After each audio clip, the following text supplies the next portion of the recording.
The film opens with a character named Needy, one of the inmates of the prison. She gets in trouble with a prison guard for attacking the guard out of nowhere, and gets thrown in solitary confinement. Needy then begins narrating how she ends up like this, and we get taken to her past. It all starts in a high school scene.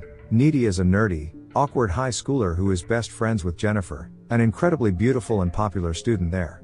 They've been friends since they were little, and even though everybody else, including Needy's boyfriend Chip, questions why the two remain friends because they don't seem have anything in common anymore, Needy and Jennifer remain inseparable. They live in a small town called Devil's Kettle that is named after an ominous waterfall, with a swirly hole that nobody knows leads to where. Scientists would come into town to investigate, but still haven't figured out anything to this day. One day, Jennifer walks up to Needy and asks Needy to accompany her to see the live performance of an indie band called Low Shoulder. Jennifer also voices how she finds the lead singer attractive, and would like to make a move on him tonight. Not wanting her best friend to go alone, Needy cancels her plan to spend time with her boyfriend Chip tonight, and agrees to go see the band with Jennifer. Later that night, Chip accompanies Needy as she waits for Jennifer to pick her up to go watch the band. Here we learn that Needy and Jennifer must have some sort of psychic connection, because Needy is randomly able to tell when Jennifer arrives at her house. Chip, who witnesses this, finds it very odd. He then goes downstairs, and watches Jennifer and Needy interact. It is obvious from his reaction that he dislikes Jennifer because of how crass she treats Needy. Not long after, Jennifer and Needy arrive at the pub, where the band Low Shoulders is about to perform. There they pass by their classmate Craig, who, like everybody else in town, adores Jennifer. They also come across Ahmed, a foreign exchange student from India who goes to their school. Up next, Officer Roman, who casually sleeps with Jennifer from time to time, comes up to them and tries hitting on her. However, Jennifer ditches him for Low Shoulders' lead singer, who she immediately walks up to with Needy by her side. Jennifer then bashfully introduces herself to Nikolai, the lead singer, and offers to buy him a drink. When Jennifer goes over to the bar, Needy overhears Nikolai creepily talking to his bandmate about how Jennifer must be a virgin. Realizing Nikolai might be a predator, Needy confronts him and tells him to back off from Jennifer. Needy then tries warning Jennifer about Nikolai, but Jennifer simply brushes it off, and casually remarks about how she is far from being a virgin at this point. The two stop conversing when the band begins to perform. And then somehow, the building sets on fire in the middle of their performance.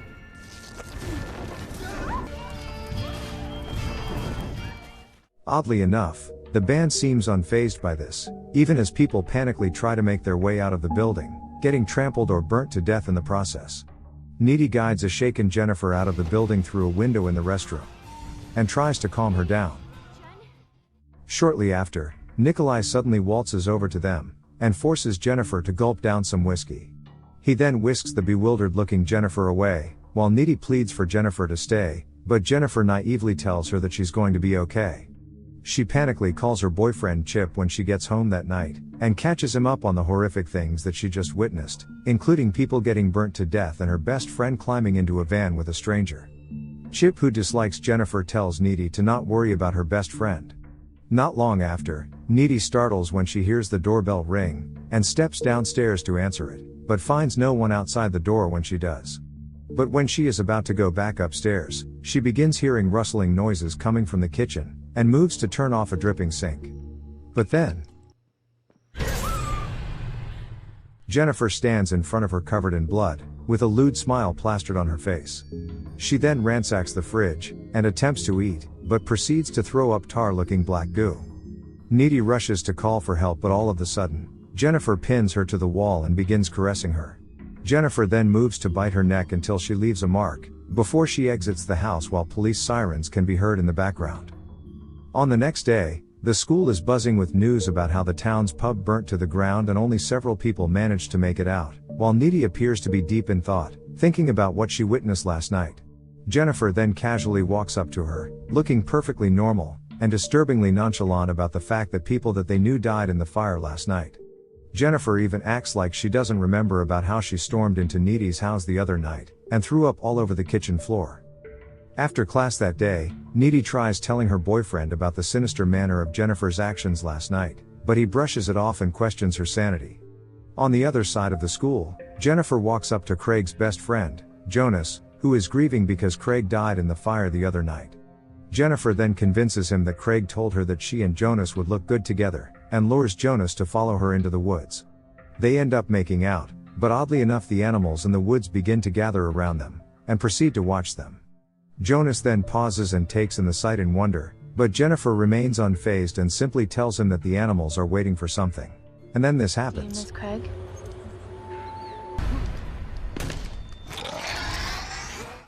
Jennifer devilishly devours his flesh, while the teacher can hear as Jonas screams helplessly and thinks he's grieving about his best friend Craig. Later that day, Needy is cooking while listening to the radio when she hears that the band that she and Jennifer watched that night, Low Shoulder, has gained a massive amount of followers following the incident, and are even considered as national heroes by the public for allegedly saving people from the burning building. Meanwhile, the high school teacher who's looking for Jonas comes across his mangled dead body in the woods. Afterwards, police are immediately summoned to the scene, while Jennifer can be seen swimming naked in a lake nearby, looking fully relaxed and content. That night, Jennifer calls her best friend Needy to inform her that she's feeling amazing right now, and Needy should stop grieving for the people who died in the fire because people die all the time. While on the call, Jennifer does this creepy thing. Needy eventually has to hang up because her boyfriend is calling her. During the call, he tells her that Jonas, who happens to be his neighbor, is dead. Hearing this, she rushes to see him and comfort him, and during this time Chip elaborates how apparently, Jonas' body was found completely ripped apart in the woods. The following days, the entire town is grieving due to the many lives they lost in such a short time, except for Jennifer, who seems to be thriving more than ever. The news about the recent incidents that took place in the town make it to national news, and the band Low Shoulder seems to be gaining more and more recognition and fame. Regardless, the town folks try to move on with their lives. A month later, Jennifer appears to look pale and unwell during class. After the class ends, a guy named Colin walks up to them, and shyly asks Jennifer out, but she coldly tells him off. Needy, however, voices that she thinks Colin is cool and kind, which prompts Jennifer to change her mind, and invites him over to her place tonight. Needy's boyfriend Chip then shows up, and Needy protectively kisses him because she's scared that Jennifer might flirt with him.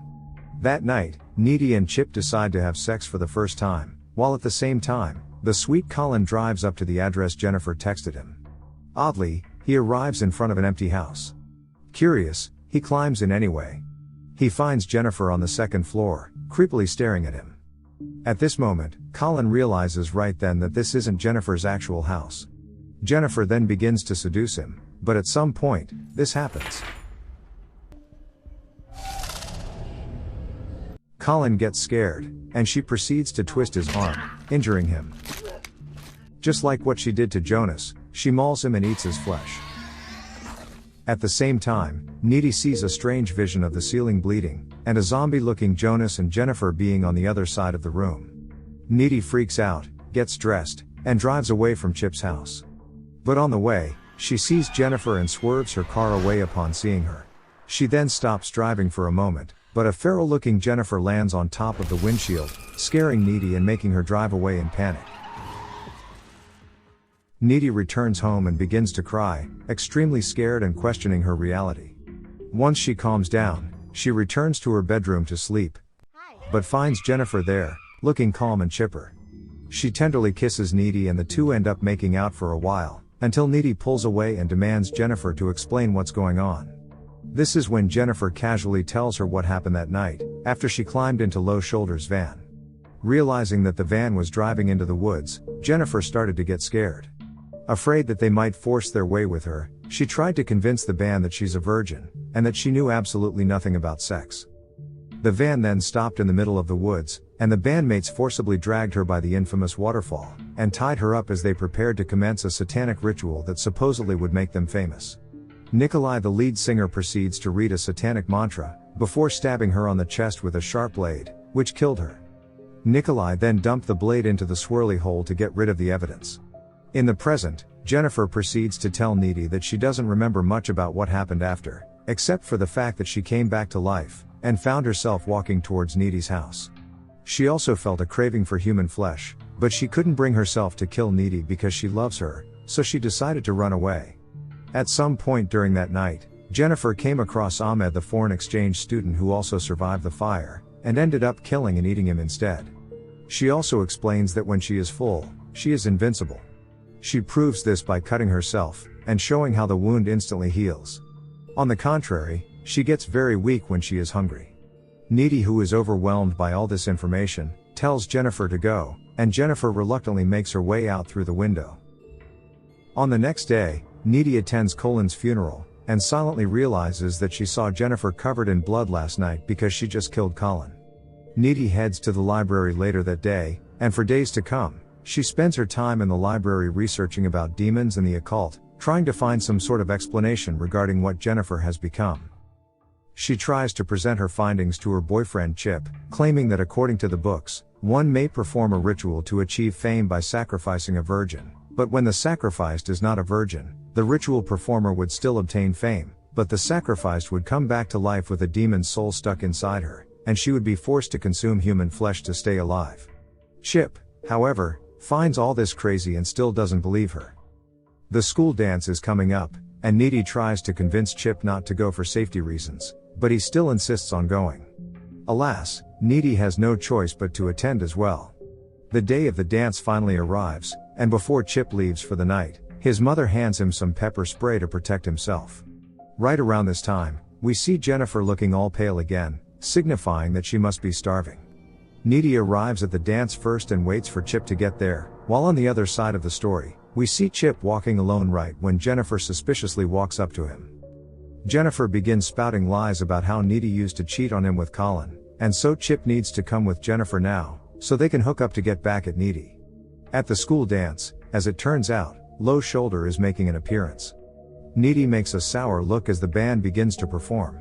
Back to Jennifer, she and Chip are now making out by a tree, and somehow with her random psychic skills, Needy is able to sense that something is going down. Therefore she bolts outside, and somehow instantly knows where to go. Jennifer brings Chip inside an abandoned swimming pool, while Needy dramatically runs to their location with her psychic GPS. Jennifer tries to kiss Chip again, right when Chip changes his mind because he loves Needy too much to cheat on her. Hearing his reluctance, Jennifer throws Chip into the pool, and proceeds to attack him. Just in time, Needy arrives. Seeing her boyfriend in trouble, Needy jumps into the pool, and pulls Jennifer away. Chip then hands her the pepper spray, and Needy proceeds to use it against Jennifer. Furious, Jennifer throws up some black goo and begins to hover over the water, while Needy helps Chip get off the pool. Needy then confronts Jennifer, and proceeds to ask why she has to go after Chip out of anyone, but Jennifer simply deflects and refuses to give a conclusive answer. Jennifer then stomps her way closer, right when Chip stabs her in the gut with a metal bar, before collapsing to the ground. Jennifer looks at Needy with a sullen look, and walks away after taking the metal bar out. After Jennifer leaves, Needy moves to kneel next to Chip, and they confess their love to each other as he bleeds to death. Meanwhile, Jennifer returns home, looking pale, weak, and broken-hearted if anything. This is when Needy suddenly breaks in through the window, and proceeds to attack her for killing Chip. Jennifer bites her on the throat before letting go again, and up next, Needy pulls out a box cutter, and cuts an X mark over her abdomen. With her demon power, Jennifer hovers them above the bed and the two scuffle some more. Until Needy rips the friendship necklace off Jennifer's neck, taking her off guard. Just long enough for Needy to stab her right in the heart, both literally and metaphorically. Right after Jennifer takes her last breath, her mom steps inside the room and catches Needy red-handed. And that is exactly how Needy ends up in prison. We then return to present day, where Needy is a prisoner, locked up in solitary confinement. As it turns out, because Jennifer bit her, she now has some demon powers. She uses it to levitate, and break her way out of prison.